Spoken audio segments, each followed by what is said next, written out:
ये हम फ्रिज के पार्ट्स जो इसके अंदर लगे हुए हैं उनकी टेस्टिंग के बारे में सीखेंगे।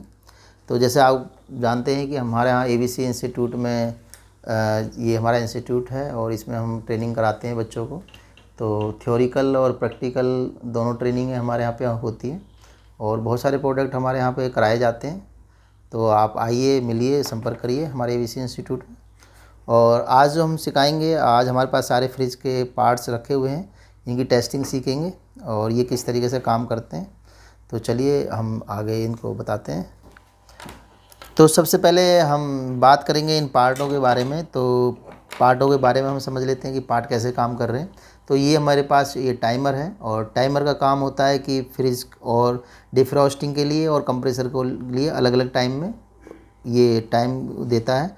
तो जब हमारी रेफ्रिजरेशन साइकिल जब 10 से 12 घंटे चल जाती है तो कुछ वक्त के लिए ये डिफ्रॉस्ट पे डालता है, जिससे कि हमारी हीटर ऑन हो जाता है और इसमें जो आइस जो जमी होती है, बहुत ज़्यादा लेयर होती है, तो वो मेल्ट हो जाती है।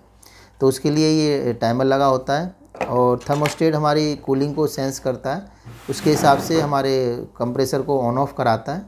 तो ये थर्मोस्टेट का कार्य है। ये हमारी पीटीसी रिले है जो हमारे कंप्रेसर पे लगती है और ये हमारे कंप्रेसर के स्टार्टिंग पॉइंट के साथ अटैच होती है रनिंग के साथ। तो जब हमारे कंप्रेसर की 90% स्पीड बढ़ हो जाती है तो ये हमारी स्टार्टिंग वाइंडिंग में करंट जाना बंद हो जाता है, फिर रनिंग वाइंडिंग पे हमारे काम होता है। अगला हमारा पार्ट्स है ओवरलोड। तो ओवरलोड हमारा हाई करंट पे काम करता है। तो जब हमारे कंप्रेसर या किसी वजह से हाई एम्पेयर लेने लगता है या तो इसके अंदर वाइंडिंग ख़राब हो जाती है या कोई उसके अंदर मैकेनिकल सिस्टम ख़राब हो जाता है या हमारी पीटीसी ख़राब हो जाती है ये वाली, तो करंट जब हमारा ज़्यादा इस लिमिट से ऊपर क्रॉस होता है तो ये उसको कट कर देता है सप्लाई को और आगे वाले पार्टों को बचा लेता है। तो ये हमारा सेफ्टी डिवाइस है, ये हमारा ओवरलोड है। और ये हमारे पास ये बल्ब है और बल्ब दो प्रकार के लगे होते हैं। एक हमारा एलईडी बल्ब होता है, तो जो मेरे पास है ये एलईडी बल्ब है, और एक नॉर्मल बल्ब होता है तो वो 220 वोल्टेज से ऑपरेट होता है और इसमें एलईडी जो लगी होती हैं वो 1.5 से 3 वोल्टेज पे चलती हैं। तो इसमें छोटे से अंदर सिस्टम लगा होता है उस वोल्टेज को कम करने के लिए। और ये हमारे पास बायोमेटल है। बायोमेटल और थर्मल फ्यूज़ दोनों एक साथ कंबाइंड है, लेकिन इनके दोनों की वायरें बिल्कुल अलग अलग होती हैं। तो अभी हम इनकी टेस्टिंग इनकी भी समझेंगे। तो थर्मल फ्यूज़ का काम होता है कि जो फ्रिज के अंदर जब हाई टेम्परेचर हो जाता है, किसी वजह से हीटर हमारा ऑन रह जाए, ये हीटर रखा हुआ है, तो ये हीटर ऑन रह जाए तो क्या होता है कि अंदर फ्रिज के अंदर गर्मी ज़्यादा बढ़ सकती है, इससे आग लगने का ख़तरा रहता है। तो उस टाइम ये सेंस कर लेता है टेम्परेचर को और इससे हमें फिर जलाने से बचाता है, क्योंकि ये ख़राब हो जाता है, उड़ जाता है और ये आने वाली सप्लाई को रोक देता है, जिससे फिर हमारा हीटर ये बंद हो जाता है। बायोमेटल का काम होता है कि जब -5 टेम्परेचर होगा तो ये अपने अंदर से सप्लाई ऑन कर देगा और ऑन करने के बाद जब +8 टेम्परेचर होगा तो ये फिर दोबारा इसको ऑफ़ कर देगा। तो ये बायोमेटल का काम है। ये डिफ्रॉस्टिंग के लिए लगाए जाते हैं। ये थर्मल फ्यूज़ आपका और आपका बायोमेटल हीटर और ये टाइमर, ये सारा कार्य जो करते हैं ये डिफ्रॉस्टिंग के लिए करा जाता है। तो हम इनकी टेस्टिंग समझेंगे। सबसे पहले हम लेते हैं टाइमर को ही। तो टाइमर में आप जैसे देख सकते हो 3 पिनें एक साथ लगी हुई हैं और एक पिन सबसे अलग है। जो सबसे अलग पिन होती है, तो ये पिन जो सबसे अलग पिन है ये हमारी न्यूट्रल की होती है। बाकी ये 3 जो पिनें होती हैं इनमें से बीच वाली कॉमन होती है और एक डिफ्रॉस्ट के लिए होती है और एक आपकी कूलिंग साइकिल के लिए होती है। तो हम देख लेते हैं इसमें कौन कौन सी पिन कैसे बनाई हुई है, हम कैसे टेस्टिंग करेंगे, कौन सी कॉमन है। पकड़िए ज़रा इसको। तो जब हम इसको चेक करेंगे तो ये 1-2 पिन एक साथ बोल रही हैं और ये किसी के साथ नहीं बोलेगी। तो हम इसको अब देखते हैं कि इसको डिफ्रॉस्ट पे लगाते हैं। तो हम यहाँ से पिन को घुमा के डिफ्रॉस्ट पे लगा लेंगे। तो अभी डिफ्रॉस्ट पे लग गया है। तो अब हमारी पिन अभी डिफ्रॉस्ट प्रॉपर नहीं लग पाया है, तो एक बार और हम घुमाते हैं इसको।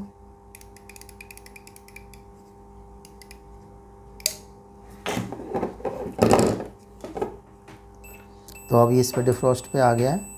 तो जैसे आप देख सकते हो तो डिफ्रॉस्ट पे आ गई है और ये इसके साथ नहीं बोलेगी। तो जब ये पिन इसके साथ भी बोल रही थी और ये पिन इसके साथ भी बोल रही है तो ये कॉमन पिन हो गई।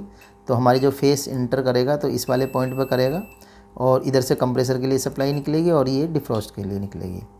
तो ये तीनों पिन हम इस तरीके से निकाल सकते हैं कौन सी कॉमन है। और ये ऑलरेडी न्यूट्रल होता है, जो हमारे जब यहाँ फेस लगता है तो ये न्यूट्रल घूम के आता है, तो ये इस पर न्यूट्रल दिया जाता है, जिससे हमारी टाइमर ऑन हो जाता है।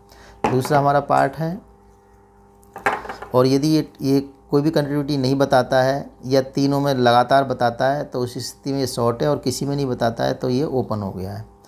तो इस तरीके की ख़राबी इसके अंदर आ जाती है। अब हम थर्मोस्टेट की बात करेंगे। तो थर्मोस्टेट यानी अब इन्वायरमेंट का टेम्परेचर नॉर्मल टेम्परेचर है, जहाँ हम बैठे हुए हैं, यहाँ करीबन 26-27 टेम्परेचर है, तो ये बिप बताएगा। तो आप देख सकते हो बिप बता रहा है।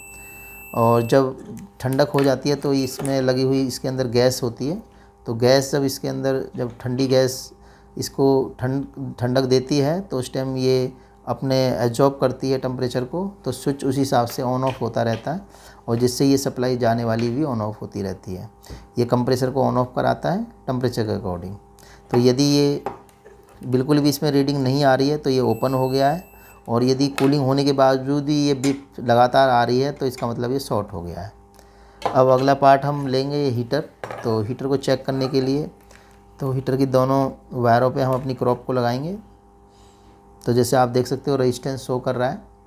तो यदि इसमें बिल्कुल 0-0 रीडिंग करके बिप की आवाज़ आती है तो ये शॉर्ट है, और यदि रेजिस्टेंस बता रहा है तो ये ठीक है।